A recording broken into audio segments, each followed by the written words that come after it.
네, 안녕하세요. 오늘도 이쪽 저쪽 선을 넘으며 재밌는 이야기를 나눠볼 건데요.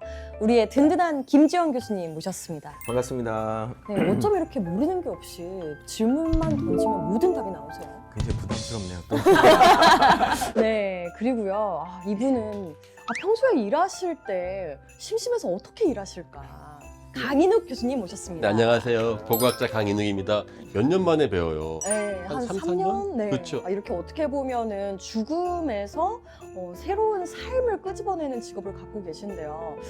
고고학자의 가장 큰 매력이라면 뭐가 있을까요? 일단은 저게 매일매일 새롭다는 겁니다.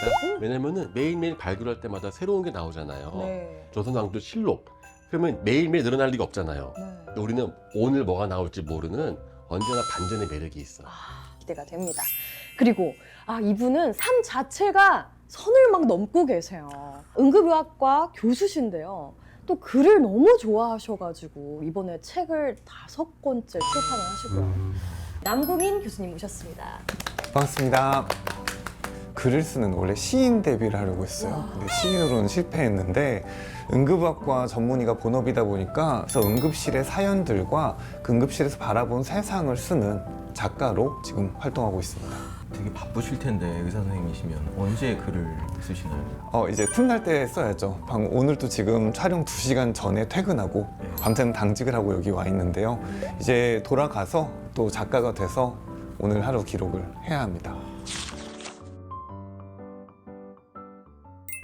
자, 오늘 토크의 주제는요. 바로 이 테이블에 힌트가 있지 않을까요? 이거 보면서 무슨 생각이 드시나요? 맛있겠다? 저는 밥을 좋아하는데 이거 먹고 한 끼 다이어트 혹시? 식단을 바라보고 하는 말을 들어보면 이 사람의 평소 식습관을 알 수가 있대요. 이걸 보고 먹을 게 없는데 하면 어떤 식사를 하시는지 대충 힌트가 되죠. 어떻게 보면 올 한 해를 가장 휩쓸었던 단어가 아닐까 싶어요. 바로 저속노화 식단입니다. 교수님들은 혹시 평소에 천천히 늙기 위해서 어떤 노력을 하시나요?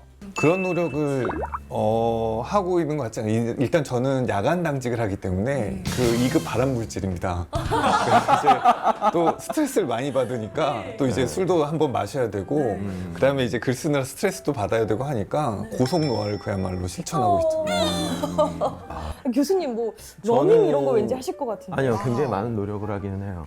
네. 상상으로 이렇게 매일매일 나는 젊어지기 위한 노력을 할 거다라고 하는 다짐을 매일매일 하는데 사실은 실천하기가 굉장히 어렵죠.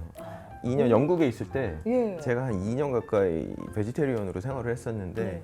영국 가서 못된 것만 배웠다고 그래서 둘 중에 하나를 포기해야 되는데 술은 안 먹는데 네. 이제 고기는 좀 먹게 되는 요즘에 그렇죠. 그래도 그 정도면 굉장히 저속노화에 신경을 많이 쓰시는 삶을 살고 있는 거네요. 예, 나름 저는 사실 거의 안 한다고 보는 게요. 네. 사실은 노화보다 저는 더 걱정인 게 체력을 더 중요시 여기는 게 고고학자는 체력이 일단은 1번이거든요. 네. 땅도 파야 되고 해외 다녀야 되고 뭐 밤새 여행하면서 하기 때문에 사실 외모는 우리가 뭐 유물들 저보고 외모 따지지 않잖아요. 예. 근데 아무튼 이렇게 저속노화 식단에 사람들이 관심이 많다는 건 어찌 보면 그만큼 우리 사회가 늙고 있다는 방증 아닐까 싶습니다. 고령화 사회는 65세 이상 20%가 넘는 고령화 사회라고 하는데 이미 우리나라는 그걸 넘어섰고요. 2036년 되면 그게 한 40% 그리고 2050년이 되면 그보다 더 높아질 거라고 하는데 통계보다 제가 겪었던 에피소드를 말씀드리면 네. 굉장히 재밌어요. 지하철을 탔는데 노인성에 앉아 계시는 분이 굉장히 나이가 많으셔가지고 굉장히 나이가 많으시는데 그분이 갑자기 벌떡 일어서시는 거예요. 네. 왜 그러시지? 그랬더니 문이 열렸는데 더 나이 많으신 분이 이렇게 천천히 걸어오시니까 비켜주셨는데 그러더니 이 나이 많으신 분이 손을 이렇게 하시더라고요. 그랬더니 그 두 번째 나이 많으신 분에게 사탕을 이렇게 꺼내서 줘요.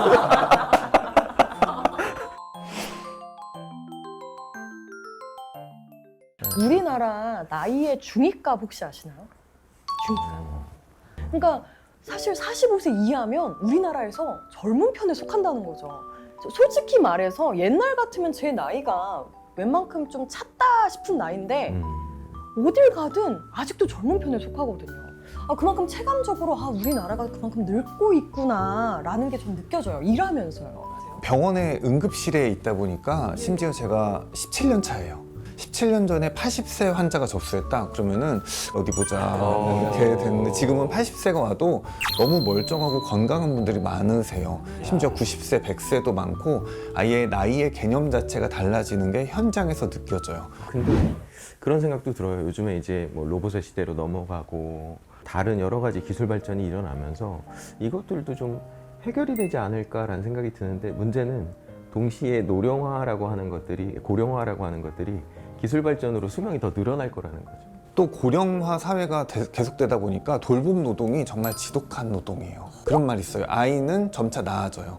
하지만 노인들은 점차 안 좋아져요. 맞아요. 더 이상 좋아지질 않아요. 그러다 보니까 점차 더 손이 가고 점차 더 노동이 많이 필요한데 막상 그 노동을 노인에게 할 수 있는 인구 자체가 많지가 않다 보니까 노인들이 방치되고 혹은 요양원에 가고 요양원에 가서 이제 아파도 돌볼 사람 없고가 더 가속화되는 게 눈에 보입니다. 사실 노인이란 자체가요, 인간이 생존하고 사피엔스가 진화할 수 있는데 도움을 주었었던 가장 강력한 비결은 노인에 있었거든요.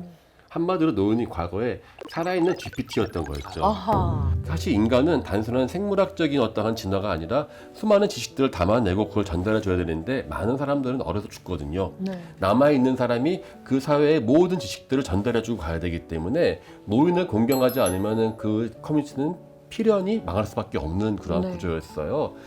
예컨대 호모 에릭투스 같은 경우는 그 조지아에 드마니시라는 동굴이 있는데 여기에서 해골이 나왔는데 이 사람이 좀 중년인 것 같은데 네. 이빨이 다 빠져 있고 여기에 이미 잇몸이 이렇게 이미 메워져 있었습니다. 예. 그러니까는 자기가 스스로 뭘 할 수 없는 상태에서 계속 누가 먹여준 것이었죠. 네. 그 코끼리도요. 코끼리 무리에서 우두머리가 되는 코끼리가 어떤 코끼리인지 아시나요?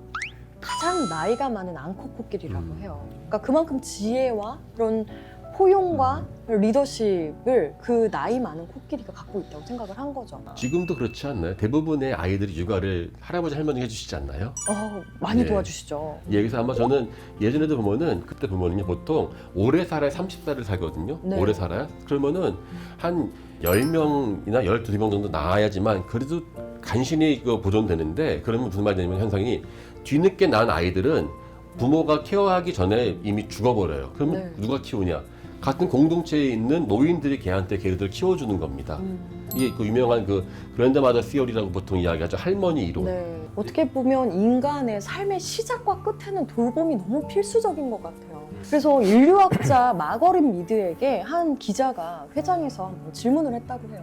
인류의 최초의 증거가 뭐라고 생각하십니까? 그래서 마거릿 미드가 그때 이렇게 얘기했다고요. 부러진 넓적다리 뼈입니다. 맞아요. 유명한 얘기죠. 이 부러진 넓적다리 뼈, 왜 여기가 부러지면 교수님 걸을 수가 없죠. 걸을 수가 네. 없죠. 그런데도 그 사람이 생존했다는 것은 누군가 그 사람을 돌봐줬다는 증거이기 때문에 그것이 바로 인류의 증거라고 이렇게 말을 했다고 해요. 과연 우리 사회에서 지금 어떻게 실현되고 있는지 한번 깊숙하게 더 얘기해 보도록 하겠습니다. 지금도 우리가 인간이 언제 죽는지를 다 알 수가 있어요. 기본적으로 인간은 쇼크 때문에 죽고 이 쇼크는 5가지예요. 사실 그렇게 불로장생을 하겠다는 게 사실 고고학자는 참 고마워요.